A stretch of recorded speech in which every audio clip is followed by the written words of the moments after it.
What's going on? I just felt inspired to talk about this topic of psychopaths and sociopaths and society in the world. My previously and in my experience in my life, you kind of go through life. At least I did up into my 30s, and psychopath was like a fantasy thing, like unicorn. It wasn't real. You're not going to bump into those people in real life, but we all do. I mean, my wake up was in my how old was I? Mid 30s.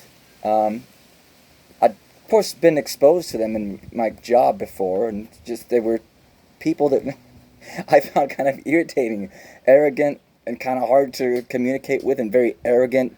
They couldn't take criticism or any feedback without just thin skin. So it was frustrating for me, and then I realized that my roommate was not only living scot-free, which is okay, charging roommates, he wasn't paying rent, but then he was cheating us on the bills, and that irritated me. And I tried to call him out, like, dude, I'm on to you. The power bill doesn't come every month, so what's going on? Break this, come out here, face me, and apologize, and let's move forward. He wouldn't even face me.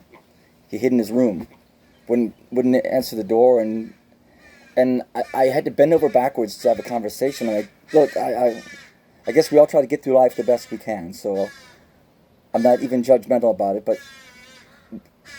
talk to me and let's figure this out. So that was one situation. Next place I moved to, similar story. I was living scot-free, and he'd always have like a young female house. I mean, there was like 5 of us in his house in Hollywood. Had all kinds of rules about living there, which is, I think, part of the thing, the trait. But, and I'm not judging. I don't view people as evil. I just see them as playful. And they're part of, humanity's story. They're there for a reason. But same thing, he would always try and manipulate, divide and conquer, and just, I'm not waking my roommates up. But the guy's a pathological liar. He's full of it. Everything he says is going to happen is not going to happen. So no, I'm not afraid of him. And yeah, it was fun for me. It was like a chess match. I'm like, dude, I'm onto you, and you don't scare me. And he got frustrated, and he probably hated me, but I didn't hate him. And then a few years back, I'm like, look, our presidential candidates, guys, I mean, I can't be the only one who sees it. I'm not attacking Trump or Clinton. I'm not. But I'm diagnosing them. If you see what I see, the pathological lying and the fact they've flipped parties, then that's what they are. And it's a genetic condition, right? It's not a choice. You can't judge them for it. You can't criticize them for it. I wasn't mad at them. I was mad and frustrated. There's other experts in this field that won't say anything. I can't be the only one who says it. And I'm out there putting up petitions and saying this is, in fact, the establishment, that 1% that seem to own and want to push everybody down, I think that's largely explained by this condition. Wake up. And now, the thing I want to add today is my epiphany, I think, on this is that, again, they're not bad people. They do their job in humanity's story. It's not the psychopaths, sociopaths of the world's fault. Don't blame them. The blame falls squarely on the shoulders of those who won't push back, those who recognize it and won't say anything. They're there to push people together, to unite, to make progress. You topple the tyrant, the establishment. That's how progress is made. You got to put your hands on the boulder, to reference mythology there, and push. And win or lose, at least you have a life. You'll find that life comes alive. And I think, too, the universe doesn't penalize, doesn't reward.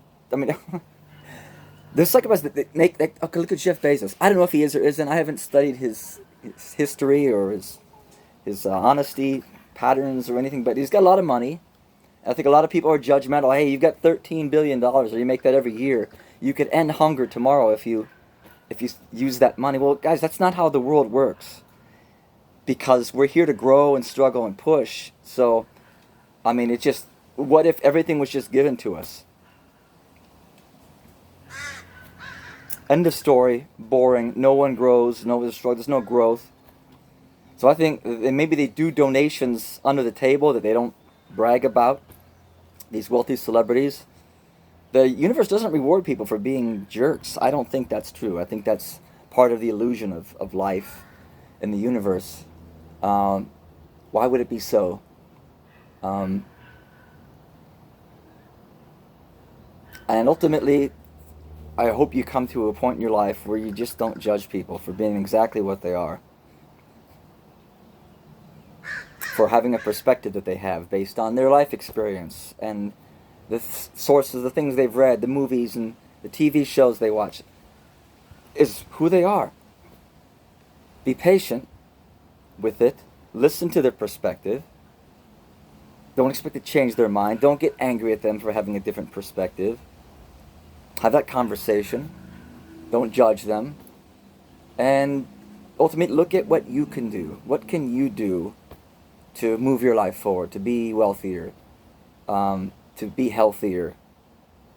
Take action. And because, if you look at life as a game, which I kind of do now, then, it wouldn't be satisfying if it was just handed to you.